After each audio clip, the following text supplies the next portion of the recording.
കണ്ടകശനി കാലം എന്ന് നമ്മളെല്ലാവരും കേട്ടിട്ടുണ്ടാവും അല്ലേ? എല്ലാവരും ഭയത്തോടു കൂടി ഓർക്കുന്ന ഒരു ദശാകാലമാണ് കണ്ടകശനി. ഇവിടെ കണ്ടകശനി വരാൻ പോകുന്ന ഒരു കാര്യമാണ് ഞാൻ നിങ്ങളോട് പറയുന്നത്.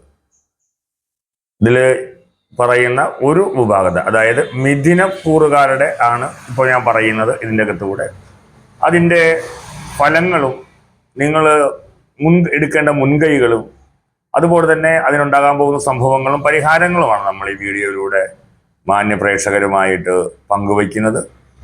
എല്ലാ മാന്യ പ്രേക്ഷകർക്കും ശാക്തേയ മാന്ത്രിക പീഠത്തിന്റെ ഒരു പുതിയ വീഡിയോയിലേക്ക് ഹാർദമായ സ്വാഗതം. ഞാൻ ജയകുമാർ ശർമ്മ.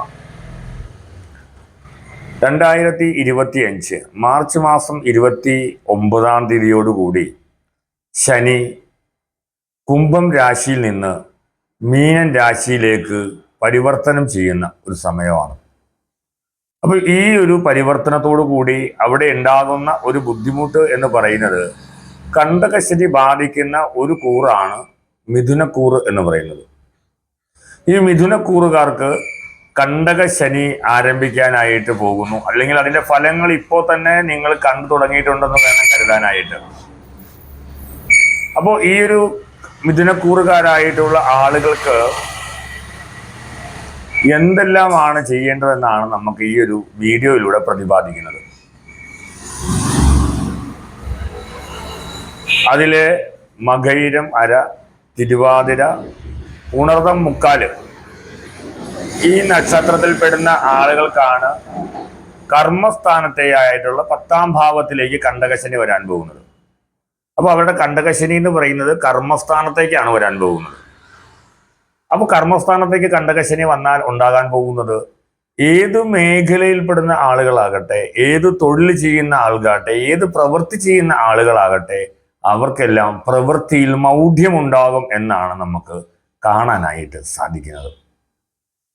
വിദ്യാർത്ഥികൾക്ക് വിദ്യാഭ്യാസം മുടങ്ങാം, ബിസിനസ്സുകാർക്ക് ബിസിനസ് പെട്ടെന്ന് തന്നെ മന്ദീഭവിക്കാം, ഉദ്യോഗസ്ഥന്മാരെ സംബന്ധിച്ചിട്ട് അവർക്ക് ഉദ്യോഗത്തിൽ പലതരത്തിലുള്ള പ്രതിസന്ധികൾ ഉണ്ടാകാം, സ്ഥലം മാറ്റം, ഭാരിച്ച ചുമതലകളും ഉത്തരവാദിത്തങ്ങളും ഏറ്റെടുക്കേണ്ടതായിട്ട് വരുന്ന ഒരവസ്ഥ. അങ്ങനെ സാധാരണ നമ്മുടെ വീട്ടുജോലി ചെയ്യുന്ന അമ്മമാര് മുതൽ ഏറ്റവും ഉന്നതമായിട്ടുള്ള ജോലികളോ അല്ലെങ്കിൽ ബിസിനസ്സുകളോ ചെയ്യുന്നവർക്ക് വരെ എല്ലാ മേഖലകളിലും തടസ്സമുണ്ടാക്കാൻ ഈ കർമ്മസ്ഥാനത്ത് നിൽക്കുന്ന ശനിയെ കൊണ്ട് സാധിക്കും. വിദേശത്തേക്ക് പോകാൻ ആഗ്രഹിക്കുന്നവർ, പോയി ജോലി എടുക്കുന്ന ആൾക്കാർ, നാട്ടിൽ ജോലി എടുക്കുന്ന ആളുകൾ, ബിസിനസ് ചെയ്യുന്ന ആളുകൾ എന്ന് വേണ്ട സർവ്വവിധത്തിലുള്ള കർമ്മങ്ങൾക്കും നാശമുണ്ടാകുന്ന ഒരു കാലഘട്ടം എന്ന് വേണം നമുക്ക് ഈ കണ്ടകശനി കാലത്തെ പറയാൻ. കൂടാതെ ഏതെങ്കിലും ഒരു പുതിയ ജോലിയിലേക്ക് കാലെടുത്ത് വയ്ക്കുന്ന ആളുകൾക്കും ഈ തടസ്സങ്ങൾ ഒരുപാട് ഉണ്ടാകുമെന്ന് വേണം കരുതാനായിട്ട്. അപ്പോൾ ഇനി അതിന്റെ പരിഹാരമാണ് ഞാൻ പറയാൻ പോകുന്നത്. അപ്പോൾ ഇത് ആകാംക്ഷയോടു കൂടിയോ അല്ലെങ്കിൽ അത്ഭുതത്തോടു കൂടിയോ ഭയത്തോടു കൂടിയോ കാണേണ്ടതായിട്ടില്ല. മറിച്ച് അതിനു മുമ്പ് തന്നെ നമ്മൾ ഇതിന് പരിഹാരം ചെയ്ത് മുമ്പോട്ട് പോവുകയാണെങ്കിൽ കണ്ടകശനിയുടെ ഏറിയ കൂറും നമുക്കുണ്ടാകുന്ന ദുരിതങ്ങളെ നമുക്ക് ഒരു പരിധി വരെ നമുക്ക് തടഞ്ഞു നിർത്താനായിട്ട് സാധിക്കും. അതിന് ഏറ്റവും നല്ലൊരു മൂർത്തി എന്ന് പറയുന്നത്, നമ്മൾ പറയും ശിവനാണ് സാധാരണ നിങ്ങൾ എല്ലാവരും വഴിപാടൊക്കെ കഴിക്കുക. പക്ഷെ ഞാൻ നിങ്ങൾക്ക് നിർദ്ദേശിക്കുന്ന ഒരു മൂർത്തി ഹനുമാനെയാണ്. അതായത് ഏറ്റവും കൂടുതൽ ശനി ഭയപ്പെടുന്ന ഒരു ദേവൻ ആരാന്ന് ചോദിച്ചാൽ അത് ഹനുമാനാണ്. അതുകൊണ്ട് തന്നെ ഹനുമാന്റെ ഭക്തന്മാരെ ഇത്തരം ശനി പിടികൂടില്ല എന്നുള്ളത് സത്യം ചെയ്യല് ശനിദേവനും അതുപോലെ തന്നെ ഹനുമാനുമായിട്ട് ഉണ്ടായിട്ടുണ്ട്.